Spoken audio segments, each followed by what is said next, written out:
हुकूमत ने पेट्रोल और डीजल की कीमतों में मामूली कमी करते हुए दोनों को 1 रुपये 97 पैसे फी लीटर सस्ता कर दिया। पेट्रोल की नई कीमत 297 रुपये 53 पैसे फी लीटर मुकर्रर कर दी गई है। हाई स्पीड डीजल की कीमत 309 रुपये 50 पैसे फी लीटर हो गई।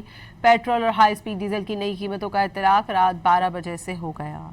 हुकूमत ने पेट्रोल और डीजल की कीमतों में मामूली कमी करते हुए दोनों को 1 रुपये 97 पैसे फी लीटर सस्ता कर दिया। पेट्रोल की नई कीमत 297 रुपये 53 पैसे फी लीटर मुकर्रर कर दी गई है। हाई स्पीड डीजल की कीमत 309 रुपये 50 पैसे फी लीटर हो गई।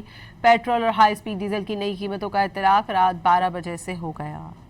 हुकूमत ने पेट्रोल और डीजल की कीमतों में मामूली कमी करते हुए दोनों को 1 रुपये 97 पैसे फी लीटर सस्ता कर दिया। पेट्रोल की नई कीमत 297 रुपये 53 पैसे फी लीटर मुकर्रर कर दी गई है। हाई स्पीड डीजल की कीमत 309 रुपये 50 पैसे फी लीटर हो गई। पेट्रोल और हाई स्पीड डीजल की नई कीमतों का इतलाक रात 12 बजे से हो गया।